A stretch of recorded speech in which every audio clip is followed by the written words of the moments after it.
আমি সুমাইয়া ইডেন মহিলা কলেজে পড়ছি, 4th ইয়ারে সোশ্যাল ওয়ার্ক সাবজেক্ট নিয়ে। আর আপনারা জানেন যে আমাদের দেশে গত 16 বছরে শেখ হাসিনা যেই শাসন কার্য পরিচালনা করেছে তার মধ্যে উন্নয়নের নাম করে সে বলেছে যে দেশের টাকায় পদ্মা সেতু হচ্ছে, দেশের টাকায় মেট্রো রেল হচ্ছে, কিন্তু ভেতরে ভেতরে আমরা সবাই জানতাম যে বৈদেশিক যে ঋণ, সেই ঋণ নিয়ে সে জনগণের পকেট কাটার চেষ্টা করছে এবং এইদিকে সে অবাধে লুটপাট চালিয়ে গেছে। সেই একই চিত্র আমরা দেখলাম যে অভ্যুত্থান পরবর্তী সময় জনগণের সরকার, যে সরকারকে আমরা বসিয়েছি ইউনূস সরকার, সেই সরকার কিন্তু কি করলো, IMF এর প্রেসক্রিপশন অনুযায়ী আমাদের দেশে যে জনগণের নিত্য প্রয়োজনীয় দ্রব্য তার উপরে ভ্যাট আরোপ করলো। আমরা বলতে চাই IMF যেই দেশে গেছে সেই দেশের কোনো উন্নয়ন হয় নাই। বিশ্ব ব্যাংক যতগুলো পরিষেবা খাত আছে, শিক্ষা খাত, চিকিৎসা খাত, এইসব থেকে বরাদ্দ কমিয়ে আনছে।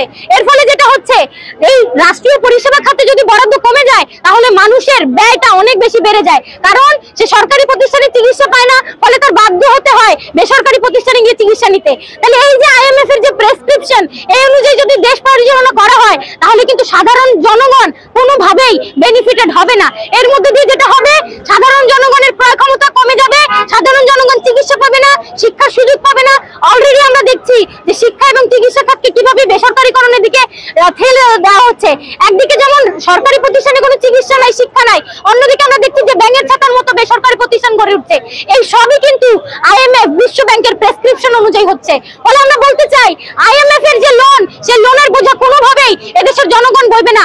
আপনি জানেন যে অত্যাবশ্যকীয় যে সকল পণ্য আছে, আপনি জানেন যে মোবাইল ফোনে আমরা যে ইন্টারনেট ব্যবহার করি সেটা থেকে শুরু করে ফল এবং অন্যান্য বিষয়ের উপরে কিন্তু তারা ভ্যাট আরোপ করেছিল। ফলে এই যে ভ্যাট, এই ভ্যাট যখন জনগণ দেবে, জনগণের তো বেতন বাড়ছে না, একদিকে সে তিন বেলা খেতে পারছে না, অন্যদিকে তার ভ্যাট বেড়ে তার টাকা নেওয়া হচ্ছে, শিক্ষার ব্যয় বাড়ছে সেখানে টাকা নিচ্ছে, চিকিৎসার ব্যয় বাড়ছে সেখান থেকে টাকা নিচ্ছে।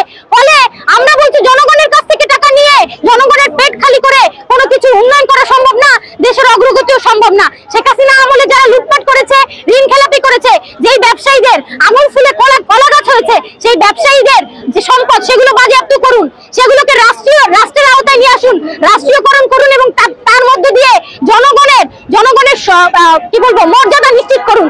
এইভাবে করে জনগণের পকেট কেটে কোনোভাবে উন্নয়ন করা সম্ভব না। ধন্যবাদ। আপনারা জানেন যে ঔষধের উপরে যে ভ্যাট বৃদ্ধি করা হলো, একদিকে মানুষ মানে একদম যেগুলো এসেনশিয়াল, আপনি জানেন নাপা থেকে গ্যাস্ট্রিকের ওষুধ থেকে শুরু করে সবকিছুর ব্যয় কিন্তু বাড়তেছে। চিকিৎসা খাতে এমনি মানুষ চিকিৎসা তো নাই সরকারি খাতে, বেসরকারি খাতে গিয়েও কিন্তু মানুষ চিকিৎসা পাচ্ছে না। সেখানে যারা হতদরিদ্র, যারা গরিব মানুষ, তারা কিন্তু চাইলেও এই যে ওষুধের উচ্চ মূল্য দিয়ে নিজের আত্মীয় স্বজনের চিকিৎসা করাতে পারবে না। আপনি জানেন যে একেই তো মানুষের বেতন বাড়ছে না, মানুষের সঞ্চয় বলতে কিছু নাই, তার উপরে ছোটখাটো রোগ হলেই কিন্তু আমরা দেখছি যে যা সঞ্চয় থাকে তা তো যাই, উল্টো ঋণের বোঝা বইতে হয় মানুষকে, মানুষের কাছ থেকে লোন করতে হয়। সেই অবস্থায় ঔষধের দাম তো বাড়িয়েছেই, একজন রোগীকে আমরা যে পথ্য খাওয়াই ফল, সেই ফলের উপরে তারা ভ্যাট বাড়িয়েছে। আপেল থেকে নাশপাতি থেকে শুরু করে যে সকল পণ্য মানুষকে আমরা অসুস্থ হলে 2 মুঠো খাওয়াই, মানুষের পেট থেকে তো ভাত উঠেই গেছিল, 2 হয়তো ফল আমরা অসুস্থ রোগীদের খাওয়াতাম, সেই অসুস্থ রোগীদেরও আমরা ফল তো খাওয়াতে পারবো না, ওষুধ দিয়েও বাঁচাতে পারবো না। ফলে এই যে অবস্থা, এই অবস্থার মধ্যে তারা যে ওষুধের উপরে ভ্যাট বাড়ালো, এটা দিয়ে বোঝা যায় যে বর্তমান সরকারের জনমানুষের অধিকার নিয়ে, জনমানুষের যে অবস্থা সেটা নিয়ে কোনো চিন্তা নাই। ফলে আমরা বলতেছি এটার বিরুদ্ধে আমাদের আন্দোলন করে তোলা দরকার। আপনারা জানেন যে আমাদের মিছিলটা তো হয়েছে এবং মিছিলে একটা কথা সবচেয়ে বেশি হয়েছে যে ভ্যাট, 1 পয়সাও ভ্যাট জনগণ কিন্তু দেবে না। ফলে আমরা বলছি যে 10টা পণ্যের উপর থেকে আজকে সকালে যে ভ্যাট প্রত্যাহার হয়েছে সেটা যথেষ্ট না। আপনি 100টা পণ্যের উপরে ভ্যাট বাড়াবেন, 10টার উপরে কমিয়ে দিয়ে আপনি কি ন্যায্যতা দেখাতে চান? এভাবে 100টার উপরে বাড়িয়ে 10টা কমিয়ে কি কোনো ফলাফল আমরা কিন্তু পাবো না।